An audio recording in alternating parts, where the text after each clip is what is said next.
receive, speaker, decline। र साथीहरु भर्खरै मैले तपाईलाई डेमो देखाएँ, तपाईले देख्नुभयो होला। तपाईले पनि यसरी नै तपाईले यहाँ आफ्नो हातले नछोइकन तपाईले फोन उठाउन सक्नुहुन्छ, फोनलाई स्पिकरमा राख्न सक्नुहुन्छ र फोनलाई रिजेक्ट पनि गर्न सक्नुहुन्छ। र साथीहरु तपाईलाई एकदमै धेरै इम्पोर्टेन्ट हुन्छ यो, किनभने तपाईले कहिलेकाहीँ काम गरिरहेको बेला हातमा केही लागेको हुन्छ जसले गर्दा मोबाइल उठाउन मिल्दैन, अथवा तपाई अलिकति टाढा बसिरहनु भएको बेलामा पनि मोबाइल उठाउन तपाईलाई गाह्रो लाग्छ। जस्तो तपाईले ड्राइभिङ गरिरहेको बेला पनि तपाईलाई जस्तो फोन चाहियो भने तपाईले फोन उठाएर बोल्न मिल्दैन, त्यसैले तपाईले त्यसलाई स्पिकरमा राखेर पनि कुरा गर्न सक्नुहुन्छ। एकदमै सजिलो छ यसको लागि, तपाईले यसलाई इनेबल राख्नुस्, एकदमै धेरै युजफुल हुनेछ।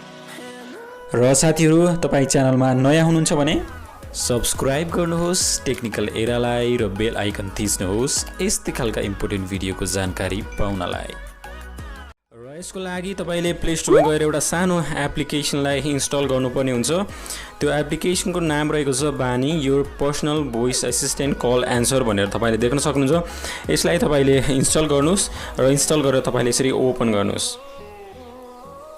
र तपाईले ओपन गरिसकेपछि तपाईले यहाँ नेक्स्ट देख्न सक्नुहुन्छ।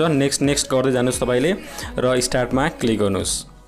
तपाईले यहाँ देख्न सक्नुहुन्छ please allow the required permission to start भानी भनेको छ। तपाईले अलाउ पपअप विन्डोज अथवा सेट डिफल्ट एप भनेर भनेको छ। तपाईले यसरी स्टार्ट गर्नुस् र तपाईले यसलाई कलमा बानीलाई चुज गर्नुस्, जुन चाहिँ तपाईले देख्न सक्नुहुन्छ डिफल्ट फोन एप भनेर दिएको छ। यहाँनिर सेट एज अ डिफल्ट भनेर तपाईले गरिदिनुस् र तपाईलाई यहाँ एउटा परमिसन माग्छ र यसलाई परमिसनलाई तपाईले अन गरिदिनु पर्ने। फेरि भानीलाई तपाईले यहाँनिर नोटिफिकेसन एक्सेस भन्ने एउटा तपाईलाई फेरि एउटा एक्सेस माग्छ यसले, र नोटिफिकेसनको लागि तपाईले यसलाई अलाउ गरिदिनुस्। र अलाउ गरिसकेपछि फेरि एकचोटि ब्याक गर्नुस्। ब्याक गरिसकेपछि तपाईले फेरि एकचोटि बानी एपमा जानुस् र तपाईले देख्न सक्नुहुन्छ now you all are set let's go भनेर भनेको छ। तपाईलाई यहाँनिर तपाईले ओके गरिदिनुस्। र साथीहरु तपाईले यसमा यस्तो सर्फेस देख्न सक्नुहुन्छ जहाँनिर एन्सर छ, डिक्लाइन छ, स्पिकर छ, अटो रिप्लाई छ र साइलेन्ट छ। तपाईले सबै बनाउन सक्नुहुन्छ। र तपाईले रिसिभ गर्दाखेरि जस्तो तपाईले आन्सर जुन कल आइरहेको हुन्छ त्यति बेला तपाईले के भनेर उठाउने भने तपाईले आफै राख्न सक्नुहुन्छ। जस्तो कल काट्दाखेरि तपाईले के भनेर काट्ने भन्ने पनि तपाईले राख्न सक्नुहुन्छ। मैले चाहिँ यसमा देख्न सक्नुहुन्छ रिसिभ रिजेक्ट भनेर राखेको छु। तपाईले पनि आफ्नै वर्ड राख्न सक्नुहुन्छ। यसको लागि राख्नको लागि तपाईले तीनटा लाइनमा गएर तपाईले सेटिङमा जानुपर्ने हुन्छ। सेटिङमा जानुस्। सेटिङमा गइसकेपछि तपाईले कस्टमाइज वर्ड भनेर देख्न सक्नुहुन्छ। यहाँनिर तपाईले एसेटमा आफ्नै वर्ड राख्न सक्नुहुन्छ। एड योर वर्ड्स भनेर तपाईले यहाँनिर बोल्न पर्ने हुन्छ। तपाईले 2-3 चोटी बोल्नु होला अनि त्यसपछि बल्ल हुन्छ।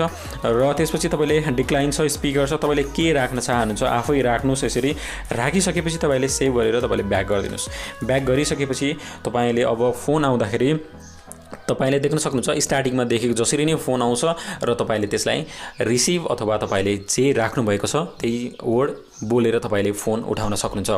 एकदमै सजिलो तरिका छ। यसलाई तपाईले युज गर्न सक्नुहुन्छ। एकदमै धेरै युजफुल हुनेछ तपाईको लागि। काम गरिरहेको बेला होस् अथवा कुनै सिचुएसनमा एकदमै धेरै यो काम लाग्नेछ। तपाईले पनि यसलाई इन्स्टल गर्नु होला र यसको फाइदा उठाउनु होला भन्दै साथीहरु यति नै हो। यस्तै भिडियोको लागि हाम्रो च्यानललाई सब्स्क्राइब गर्नुभएको छैन भने सब्स्क्राइब गरी बेल आइकनमा प्रेस गरी अलमा सिलेक्ट गर्न नबिर्सनु होला, जसले गर्दा आगामी समयमा आउने यस्तै खालका विभिन्न भिडियोहरू मिस हुने छैनन् भन्दै यो भिडियोलाई लाइक गर्न नबिर्सनु होला। हवस् त।